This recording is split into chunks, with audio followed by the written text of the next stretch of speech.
Alright जी, last हमने icon से कर लिया था कि आइकन किस तरह यूज़ किए जाते हैं, और CSS links with CSS links can be style in many different ways है। आप लोग के लिंक, सिंपल लिंक जो है, अगर आप लोग teaching CSS class 3 open with code करें,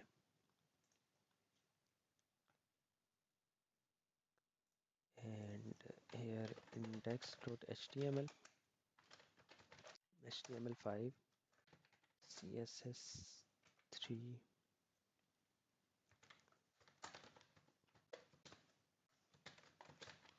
CSS हेडर के अंदर nav main प्लस टर डॉट कंटेनर,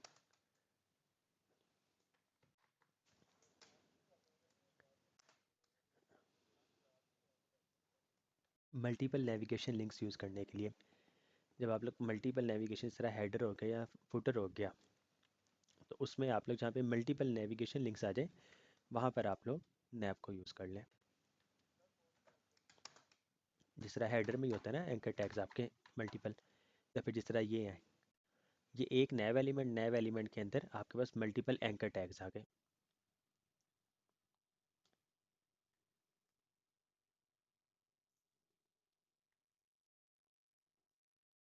एंड कॉपी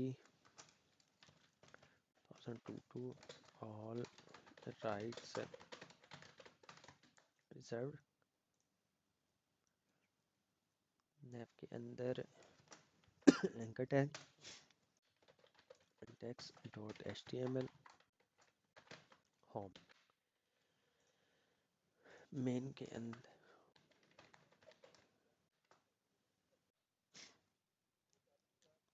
हाँ जी, तो इंडेक्स की जगह होम नहीं लिखते, आपके प्रोजेक्ट में मेन फाइल index.html होनी चाहिए लाजमी।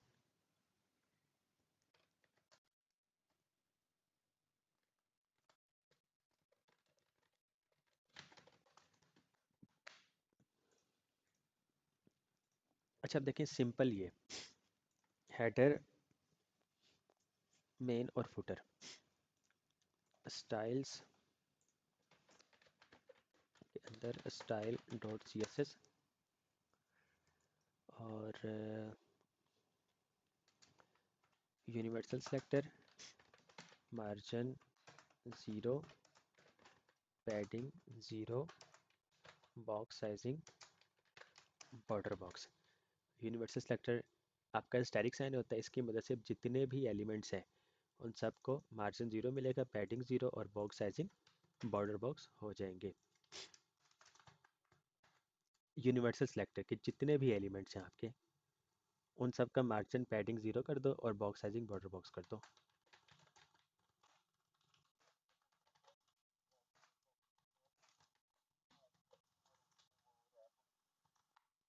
क्या चीज़?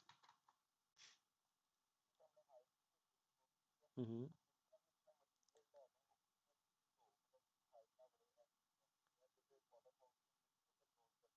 जी जी।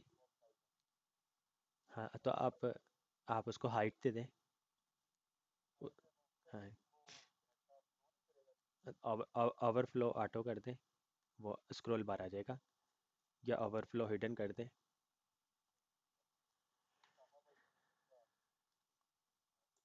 ठीक हो, ठीक हो गया।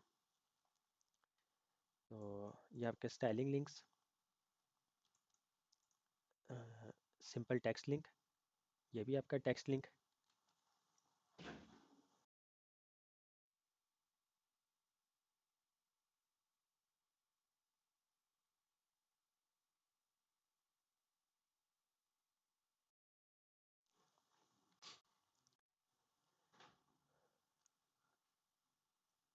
ओके जी, CSS की मदद से आप किसी भी लिंक को इस तरह डिफरेंट तरीके से लिंक स्टाइल कर सकते हैं। आपका ब्लैक कलर, आप जैसे ही उस पर कर्सर लेके जाएं तो अंडरलाइन के साथ साथ उसका मीन्स के कलर चेंज हो जाएगा। और एक है कि अंडरलाइन रिमूव है, कलर वो है, आप जैसे उस पर कर्सर लेके जाएं तो अंडरलाइन आ जाएगी। एक ये है, आप इस पर कर्सर लेके जाएं तो बैकग्राउंड कलर ये हो जाएगा। और एक आपका ये है। तो इसको अगर आप लोगों ने, अच्छा इसको पहले गो लाइव करें।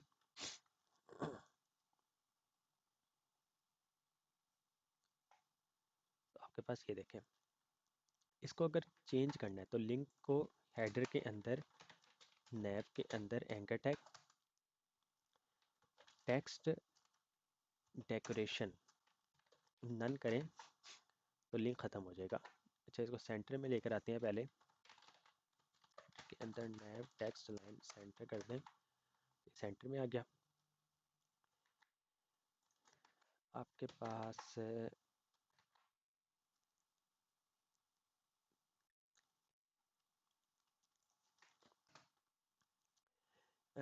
टेक्स्ट डेकोरेशन नन और कलर इसका ग्रीन, ये देखिए ये ग्रीन कलर, ठीक है जी, ग्रीन हो गया। और अगर आप लोग, अच्छा जी, एंकर टैग का डिस्प्ले क्या होता है, इनलाइन या ब्लॉक? इनलाइन होता है। तो आप लोग, बहुत सारी प्रॉपर्टीज़ हमने आगे पढ़ना है, लाइक आप इनलाइन एलिमेंट्स में पैडिंग, हाइट, विथ तो दे सकते हैं, लेकिन वो प्रॉपरली वर्क नहीं करता। तो इसलिए, क्योंकि ये ब्लॉक लेवल एलिमेंट्स की प्रॉपर्टीज़ है, तो अगर आप लोग किसी भी एलिमेंट को इनलाइन बनाना चाहते हैं, इनलाइन ही रहे लेकिन ब्लॉक लेवल एलिमेंट्स की प्रॉपर्टीज़ को भी यूज़ कर सके, तो आप उसको डिस्प्ले इनलाइन ब्लॉक करते हैं। इससे क्या होगा, ये इनलाइन तो रहेगा, साथ साथ ब्लॉक लेवल एलिमेंट्स की प्रॉपर्टीज़ को यूज़ किया जा सकता है।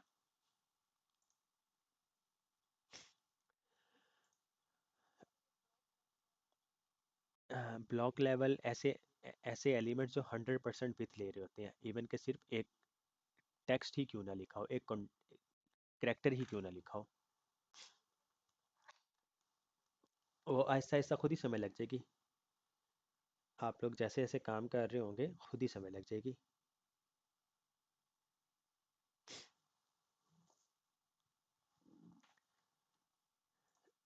ओके जी। अच्छा जी, अब इसको आप लोग फॉन्ट वेट बोल्ड कर दें तो ये बोल्ड हो जाएगा। अच्छा, इसको इस तरह लेकर आते हैं। आप लोग बॉर्डर 1 पिक्सल सॉलिड ग्रीन ही कर दें तो ये बॉर्डर आ गया। बॉर्डर रेडियस 4 पिक्सल कर दें तो रेडियस आ जाएगा। पैडिंग टॉप बॉटम 8 पिक्सल करते हैं, लेफ़्ट और राइट 12 पिक्सल करते हैं तो ये कुछ इस तरह का बन जाएगा। तो ये देखें, ठीक है जी। लेकिन हम चाहते हैं कि जैसे ही इस पे कर्सर आए, इसका बैकग्राउंड कलर ग्रीन हो जाए और कलर जो है वो वाइट हो जाए।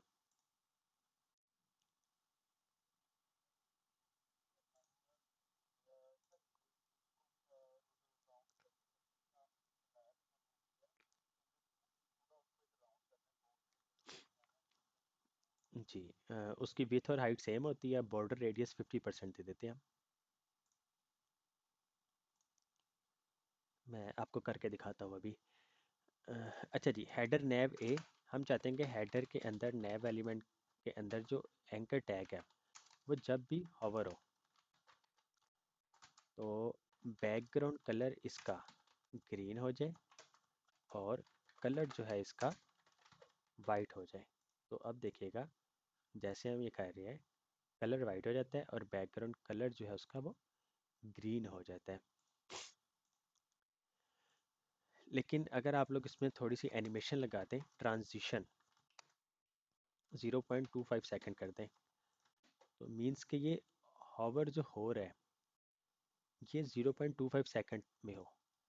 तो ये देखें, अगर आप इसको 5 सेकंड करते हैं तो इसका एनिमेशन देखिएगा। ये देखें, ये इस तरह ये काम कर रहा है। तो अगर आप लोग इसको, वो 5 सेकंड हमने किया ना, तो 0.25 सेकंड करें तो ये देखें, ठीक है जी। तो इस तरह आप किसी भी एलिमेंट्स को ये कर सकते हैं। एंकर टैग, लिंक, या आपके पास कुछ एंकर टैग्स।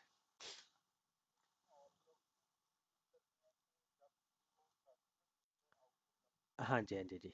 ऑल तब यूज़ करता है, ना भी यूज़ करें तब भी वो ऑल ही कंसिडर करता है।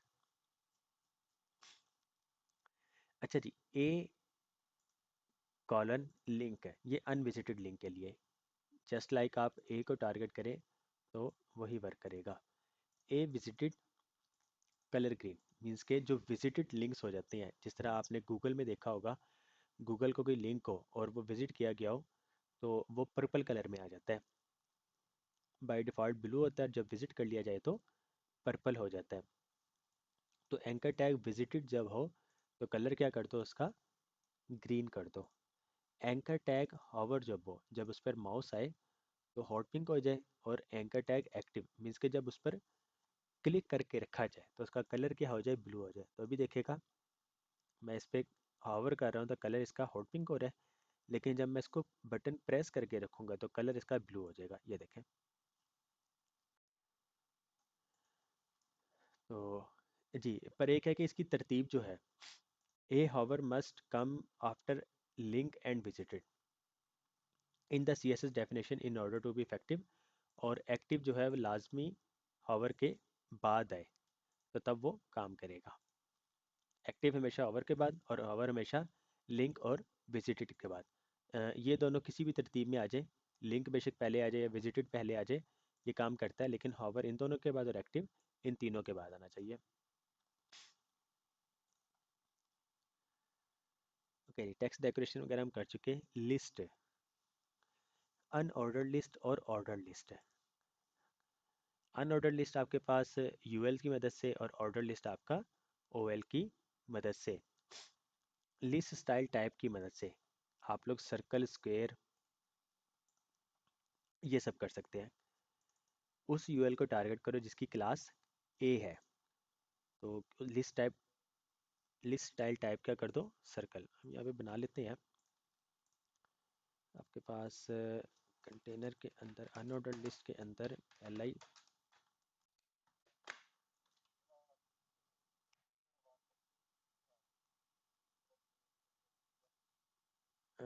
मुझे आपकी तरफ से कट कट के आ रही थी जी, जज़ाकल्लाह खैर। ओके, ये आपका 3, और आप इसको 1 2 3 कर दें, या फिर स्टूडेंट 1 2 3।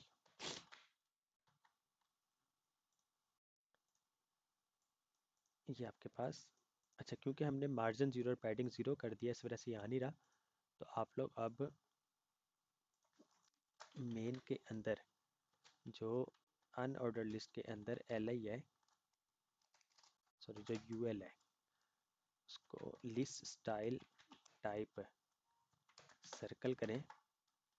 ये सर्कल तो हो रहा होगा लेकिन नज़र नहीं आ रहा, क्योंकि अगर आप लोग इसको मार्जिन लेफ्ट कोई 40 पिक्सेल्स दें तो ये देखें, आपको ये सर्कल नज़र आ रहा है।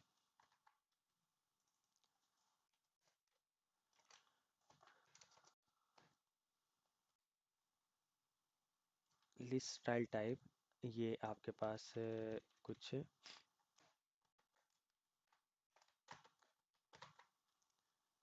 इस तरह की लिस्ट स्टाइल टाइप्स आ रही हैं।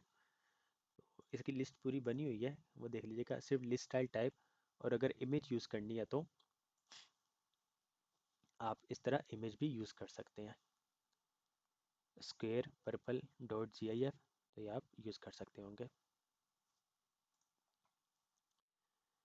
उसके अलावा list style position, by default ये आपका होता है outside. List style position outside होता है, अगर आप इसको इनसाइड करें तो वो इनसाइड में आ जाता है इस तरह। अभी देखें, ये जितना भी कंटेंट है, कंटेंट एक सीट से, लेकिन अगर आप इनसाइड करते हैं तो बुलेट्स अंदर की तरफ, टेक्स्ट थोड़ा सा पहले आगे आएगा, नेक्स्ट लाइन जो है वो बुलेट्स के नीचे से आ रही होगी।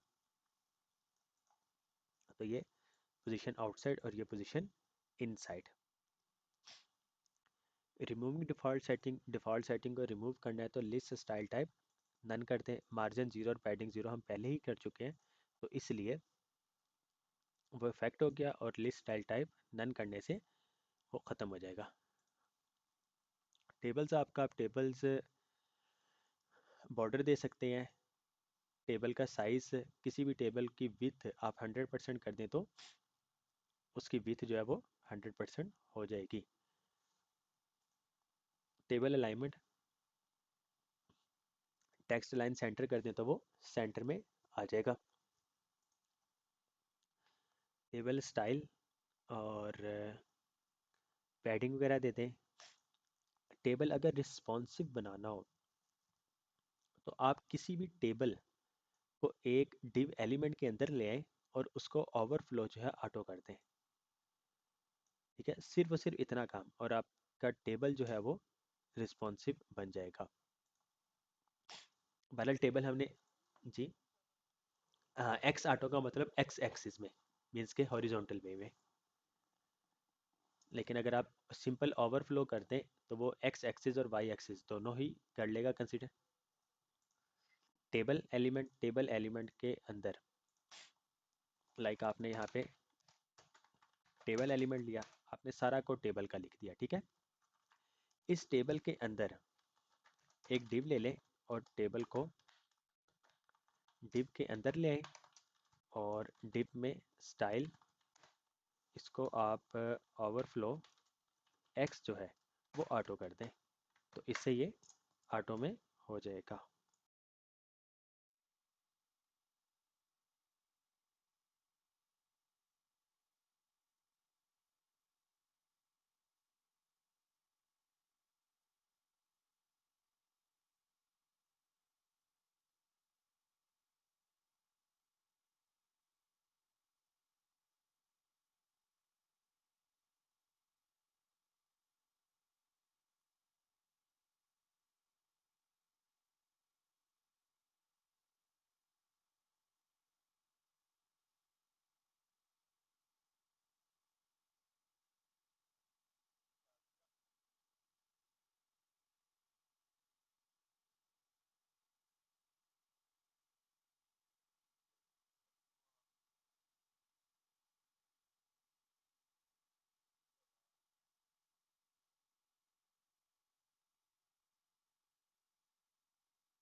जी, आवाज़ आ रही मेरी? ओके जी। तो ओवरफ्लो एक्स ऑटो करेंगे तो एक्स एक्सिस में ये ओवरफ्लो होने लग जाएगा। तो आपका स्क्रॉल बार जो बॉडी में जो आता है, बॉडी में नहीं आएगा, वो आपका सिर्फ सिर्फ टेबल में आएगा। लाइक अगर आप इसको ही स्मॉल स्क्रीन में लेके जाएं तो ये देखें, ये आपका सिर्फ टेबल में आ रहा है।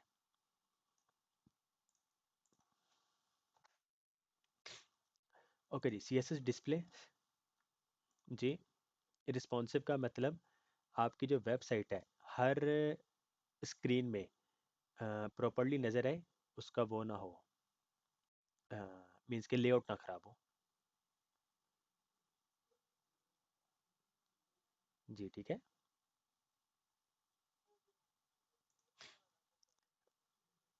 स्क्रॉल बार नहीं आता है, मीन्स के बॉडी में नहीं आता है, बॉडी में ना, बॉडी में नहीं आएगा। वो टेबल वगैरह को मैनेज किया रहता है, वो सिर्फ टेबल में आता है। बहरहाल जब आप लोग आगे पढ़ेंगे ना, तो आप लोग के लिए इजीली क्लियर हो जाएगा। अच्छा, C S S layout, the display property. The display property is the most important CSS property for controlling layout. The display property specifies if how an element is displayed. Every HTML has a default display value depending on what type of element it is. The default display value for most elements is block or inline. अच्छा जी, एक minute.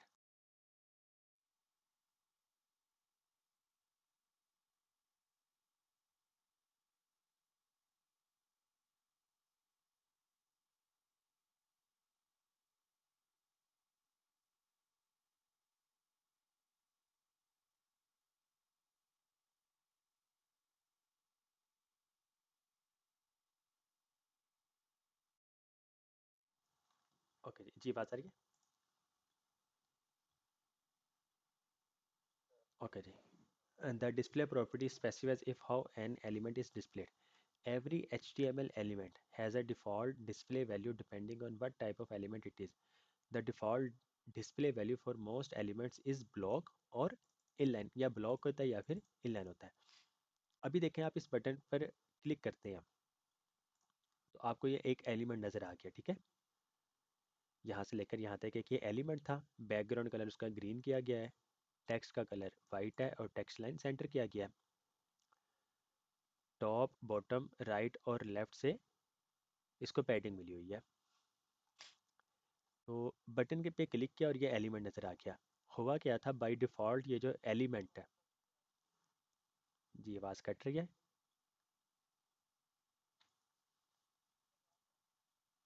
अच्छा जी, अब ठीक आ रही है आवाज़।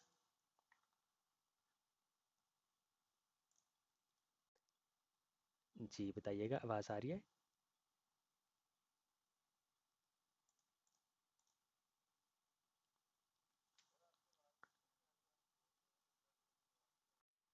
अच्छा जी, एक मिनट। जी अब आ रही आवाज़।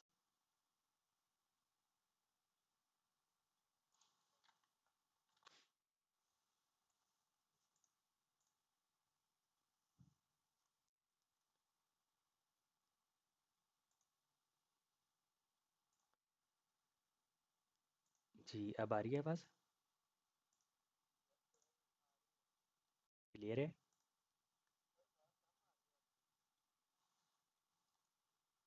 कम आ रही है। जी अब ठीक है।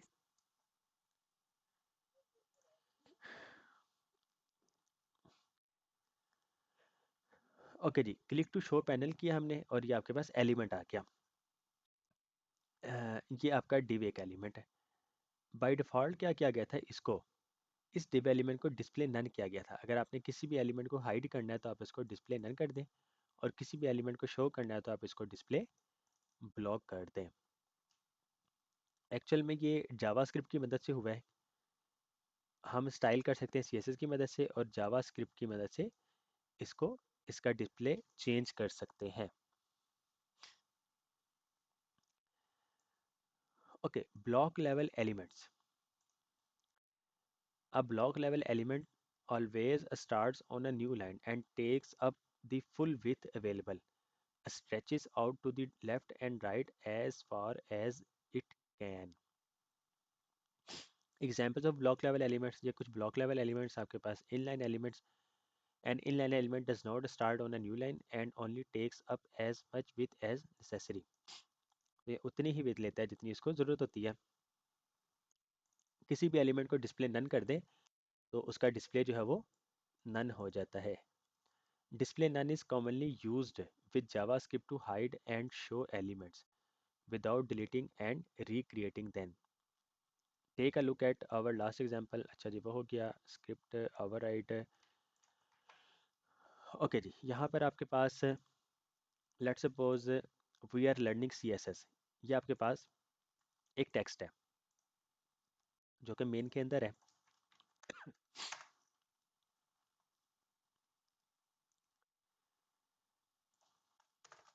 मेन के अंदर H1 डिस्प्ले बाय डिफ़ॉल्ट ये ब्लॉक है, आप इसको नन कर दें तो देखेगा यहाँ से ये एलिमेंट गायब हो जाएगा।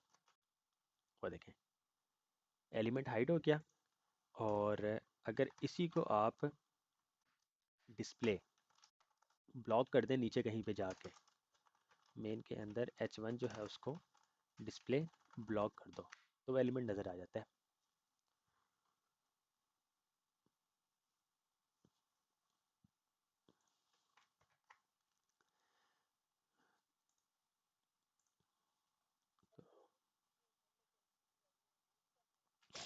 आपका कोड टॉप टू बॉटम काम करता है ना, तो इसने पहले नन कर दिया था, नीचे जाके देखा उसने कि डिस्प्ले ब्लॉक मिल रहा है उसको, उसने उसको डिस्प्ले ब्लॉक कर दिया। अच्छा जी, सेम यही चीज़ है, आप इसको ख़त्म करें, डिस्प्ले नन, आपका ये इस तरह डिस्प्ले नन कर दें तो देखें ये वाला एलिमेंट जो है ये अपनी स्पेस छोड़ देगा और ये वन जो है ये ऊपर आ जाएगा। सेव करें तो ये देखें ऊपर आ गया। इसको हाइड करने का एक और तरीका है, विजिबिलिटी हिडन कर दें, ये जो विजिबिलिटी है ये हाइड हो जाए। इसको सेव करें तो ये देखें, तो ये एलिमेंट वहाँ पर ही है और ये जो एलिमेंट था आपका वो हाइड हो गया, लेकिन अपनी उसने स्पेस नहीं छोड़ी। तो सेम इस तरह ही अगर आप इसको डिस्प्ले नन कर दें, रिमूव किया तो देखें उसने अपनी जगह छोड़ दी और बाकी जो एलिमेंट्स हैं वो पीछे की तरफ आ गए। विजिबिलिटी हिडन की मदद से आप इसको हाइड करें तो वो हाइड हो जाता है लेकिन अपनी जगह नहीं छोड़ता। जी क्लियर है? कोई सवाल?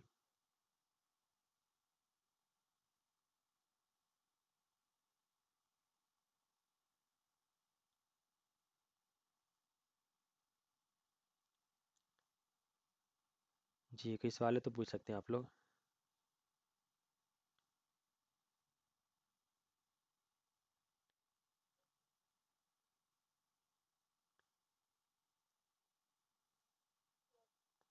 जी जी जी।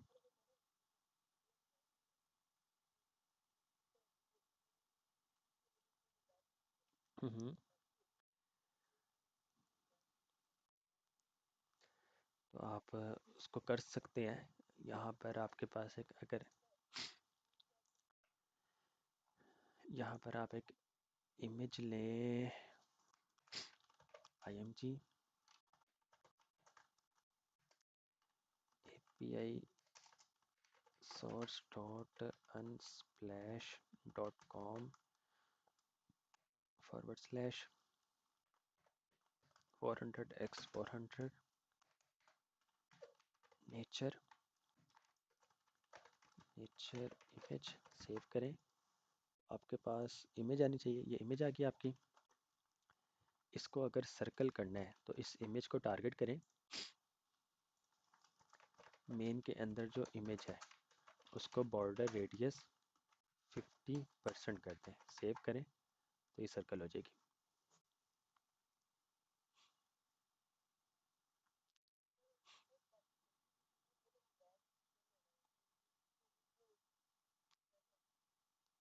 जी, सर्कल अगर बनाना है तो उसकी विड्थ और हाइट सेम होनी चाहिए, पर वो आपकी इमेज ख़राब हो जाएगी, मीन्स के स्ट्रेच। जी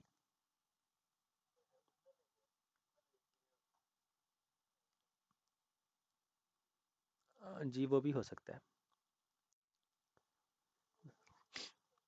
हाँ जी, डिव के अंदर इमेज ले लें और डिव को आप बॉर्डर रेडियस कर दें, पर फिर भी वो सर्कल नहीं बनेगा आपका। आपका वो इमेज आपकी ख़राब ही होगी क्योंकि उसकी ज़ाहिर सी बात हाइट ज़्यादा होगी या विड्थ ज़्यादा होगी, तो इस वजह से वो ठीक नहीं रहेगा। ओके जी, मैक्स विथ, ये मैक्स विथ क्या करता है अब देखते हैं इसको। आपके पास box and box one, box two, box one, box two, style dot C S S. जी। हम्म।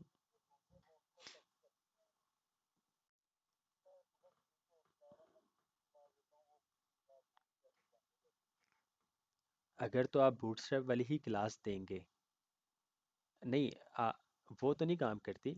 मीन्स के आपने लेट्स सपोज यहाँ पे कंटेनर लगाया है, ठीक है। ये हम्म, मैं वही, नहीं ऐसा तो नहीं होता, स्पेस देनी पड़ती है ना, स्पेस देंगे तो काम करेगा। फिर आप मुझे कोड दिखा दीजिएगा, वो कर लेंगे। अच्छा जी, बॉक्स बॉक्स वन, इस बॉक्स की हाइट जो है 100 pixels, border 1 pixel, solid green. Save करें। ये आपके पास दो बॉक्सेस आ गए, ठीक है जी। अच्छा जी, इन दोनों बॉक्सेस की विड्थ कितनी है इस टाइम?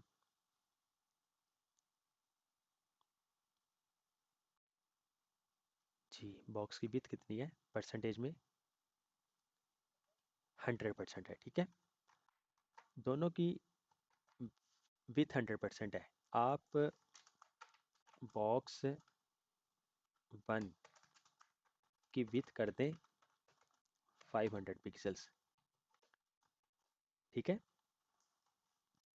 तो बॉक्स वन की विथ जो है वो 500 रह जाएगी। अब अगर आप इसको स्मॉल स्क्रीन में लेके जाते हैं,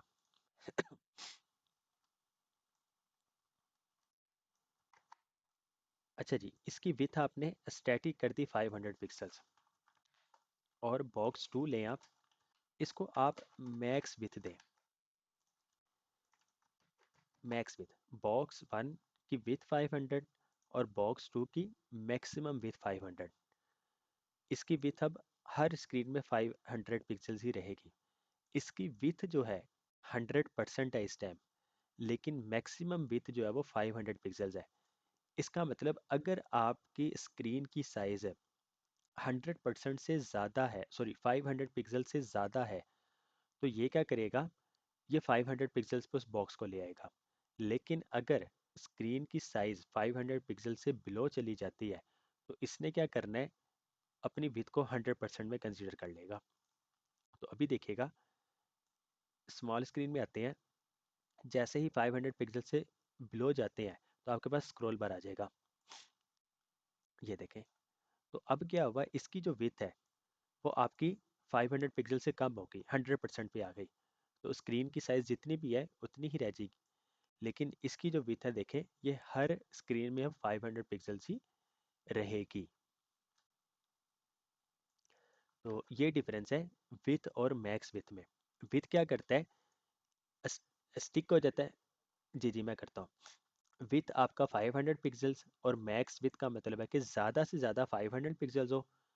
और अगर स्क्रीन की साइज़ 100 पिक्सल से, सॉरी 100% से अबव है, तो 500 पिक्सल्स। अगर 100% से बिलो है, सॉरी 500 पिक्सल से बिलो है, तो फिर उसकी विथ उतनी ही कर दो जितनी स्क्रीन की साइज़ है।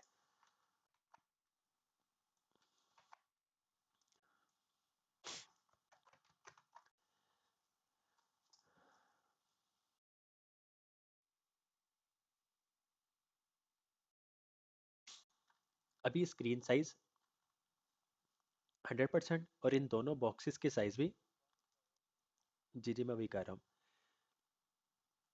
दोनों बॉक्सेस के जो साइज है वो भी 100% है, ठीक है। बॉक्स वन को आप विथ 500 पिक्सल्स, और बॉक्स टू जो है मैक्स विद 500 पिक्सल्स।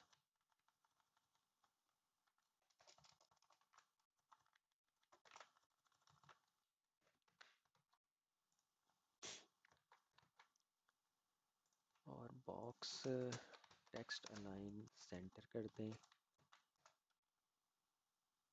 और लाइन हाइट भी 100 पिक्सेल्स कर दें। अच्छा जी, अब देखें, इसको हम विथ 500 पिक्सल देते हैं और इसको मैक्सिमम विथ 500 पिक्सल देते हैं।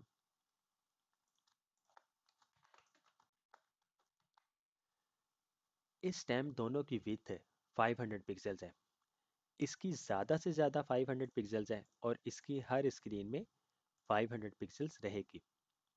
जैसे ही स्क्रीन साइज 500 पिक्सल से कम हो जाता है,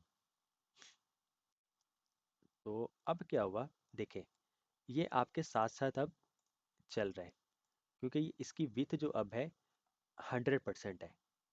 ज़्यादा से ज़्यादा विथ 500 पिक्सल्स, अदरवाइज विथ 100%। इसकी विथ क्या होगी, 500 पिक्सल। अब ये हर स्क्रीन में 500 पिक्सल्स ही रहेगा। जी समझ लगी है।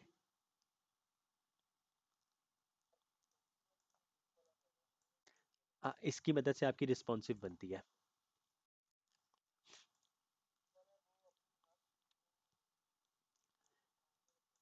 हाँ जी, इसने हर स्क्रीन में 500 रखना है। इसने क्या करना है, अगर 500 से कम हो जाए तो वो ऑटोमेटिकली एडजस्ट कर लेगा खुद को। जी बाकी सबको भी क्लियर है। इसकी मदद से आ रहा था, इसकी वजह से आ रहा था क्योंकि वो स्क्रीन से अबव हो रहा था ना। आपकी स्क्रीन साइज कम होगी लेकिन एलिमेंट की विड्थ ज़्यादा है, तो इस वजह से स्क्रॉल बार आ गया।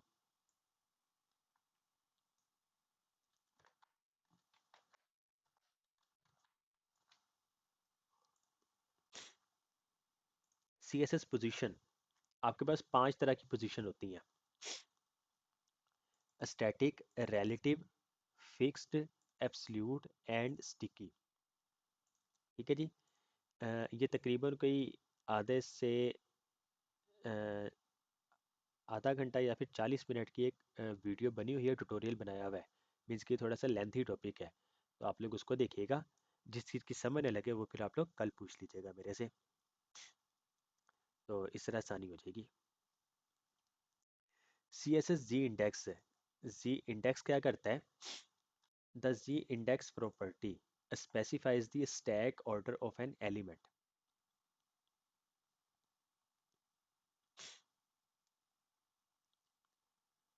अच्छा जी, अब ये जी इंडेक्स आपका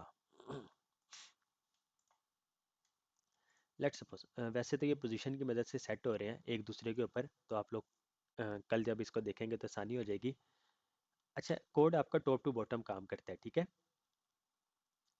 आपका पहले जी इंडेक्स आएगा, उसके बाद एक एलिमेंट के ऊपर दूसरा एलिमेंट लेकर आना हो या उस एलिमेंट के नीचे एलिमेंट को लेकर जाना हो, तो फिर आप जी इंडेक्स को यूज़ करते हैं। जी इंडेक्स की प्रॉपर्टी जिसकी ज़्यादा होगी वो आपका टॉप पर आएगा। अच्छा जी, अभी तरतीब देखें। ब्लैक बॉक्स, ये आपका ब्लैक बॉक्स, उसके बाद ग्रे बॉक्स, ठीक है, और उसके बाद ग्रीन बॉक्स, जो सबसे लास्ट पर है। एक्चुअल में सबसे ऊपर इसको आना चाहिए था। ब्लैक बॉक्स के ऊपर ग्रे बॉक्स और ग्रे बॉक्स के ऊपर ग्रीन बॉक्स को आना चाहिए था, लेकिन हमारे पास जो नज़र आ रहा है वो क्या है, ब्लैक बॉक्स के ऊपर ग्रीन बॉक्स और ग्रीन बॉक्स के ऊपर आपका ये ग्रे बॉक्स आ रहा है। ऐसा ही है।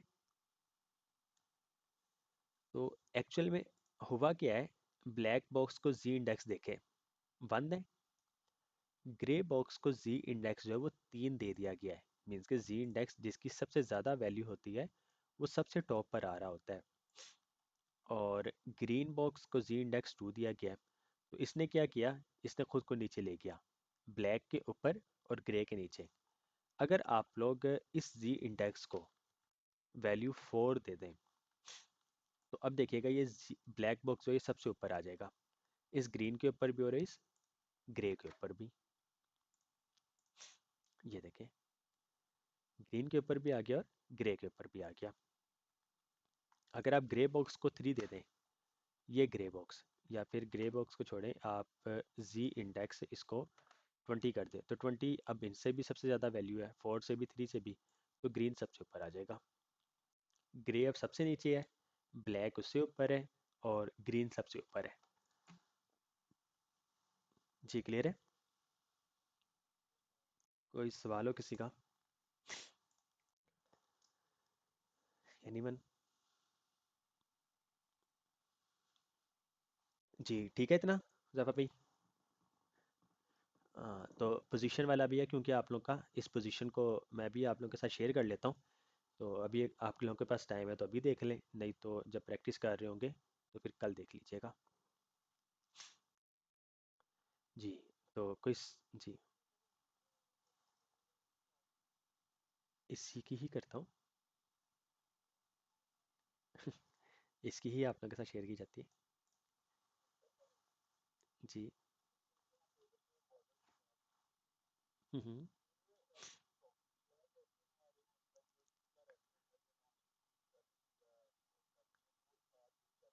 जी जी। जी जी।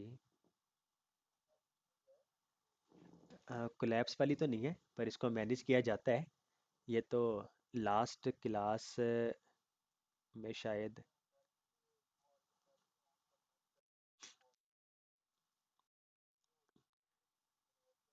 हाँ जी, यही होती है। आप लोग राइट बॉर्डर जो है, या लेफ्ट बॉर्डर या राइट बॉर्डर, वो नन कर देते हैं। बेसिकली राइट को किया जाता है, या लेफ्ट को, किसी को भी कर लें।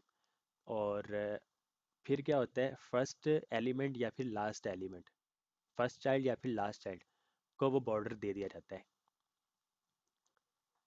जी।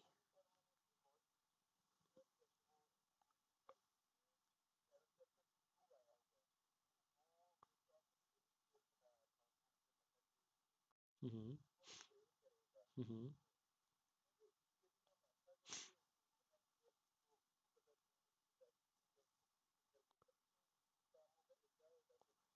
जी इस तरह ही होता है, लेकिन वो पोजीशन के बगैर होता है।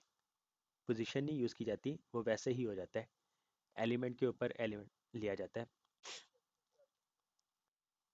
वो तो ये आप लोग की क्लास में ही आया था लास्ट, आप लोग को कोड भी शेयर किया गया है जब हम बैकग्राउंड इमेज यूज़ कर रहे थे। हम्म।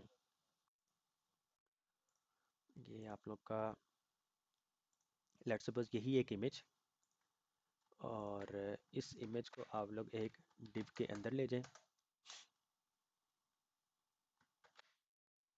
और ये आप लोगों का इस तरह ही था शायद कुछ, क्लास इमेज बॉक्स नहीं, वो इमेज, वो आप लोग एक्चुअल में बैकग्राउंड इमेज थी, तो बैकग्राउंड इमेज यूज़ करते हैं।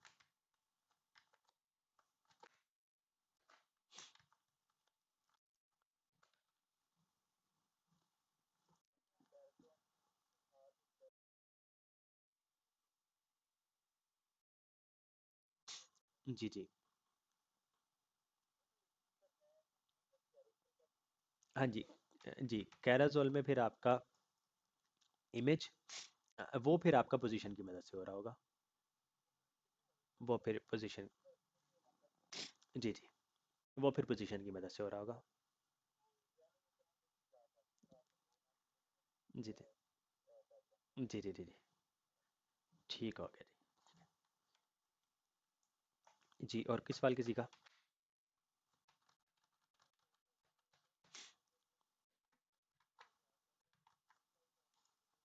हम्म। हम्म, होना चाहिए।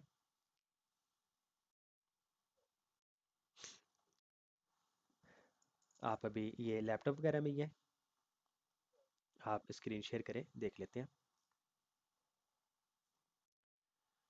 जी, जज़ाकल्लाह खैर।